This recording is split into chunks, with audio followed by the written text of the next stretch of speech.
Sumqayıt şəhər 26 nömrəli tam orta məktəbin və Heydər Əliyev mərkəzinin birgə təşkilatçılığı ilə Atalar və Oğullar adlı ədəbi bədii kompozisiya nümayiş olunub. Tədbir məktəbin həm 1-ci, həm də 2-ci Qarabağ müharibəsində şəhidlik zirvəsinə ucalmış 11 məzunun əziz xatirəsinə həsr edilib. Eyni zamanda həmin şəhidlər sırasında yer alan Vətən müharibəsi şəhidi İzzət Həmidovun mövludu yad olunub. Xatirəsi dərin ehtiramla anılıb.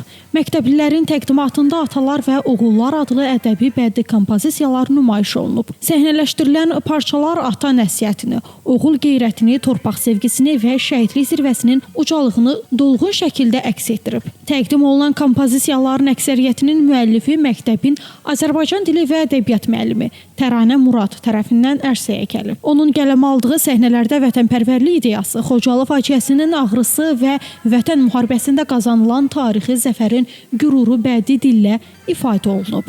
Tədbir boyu şagirdlərin ifasında şeirlər səsləndirilib, musiqi nömrələri təqdim edilib, şəhidlərin həyat və döyüş yolunu əks etdirən video çarxlar nümayiş olunub. Çıxış edən məktəbin direktoru Əli Musayev, Sumqayıt şəhər icra hakimiyyətinin nümayəndəsi Fərman Kazımov, şəhid ailələri və qonaqlar belə tədbirlərin gənc nəslin vətənə bağlı milli ruhda formalaşmasında mühüm rol oynadığını vurğulayıblar. Bildirilib ki, 26 nömrəli tam orta məktəbin məzunları hər zaman vətənə sədaqət nümunəsi göstərib. Xüsusilə Xocalı faciəsinin ildönümü ərəfəsində və Vətən müharibəsi şəhidlərinin doğum günlərinin anılması milli yaddaşın qorunması baxımından mühüm əhəmiyyət daşıyır. Bildirilib ki, şəhidlərin xatirəsinin əbədiləşdirilməsi, onların həyat yolunun gənclərə çatdırılması cəmiyyətin mənəvi borcudur. Qeyd olunub ki, 26 nömrəli tam orta məktəb təkcə təhsil ocağı deyil, həm də milli ruhun, vətən sevgisinin formalaşdığı bir məkandır. Məktəbdə şagirdlərə yalnız fənlər üzrə biliklər aşılanmır.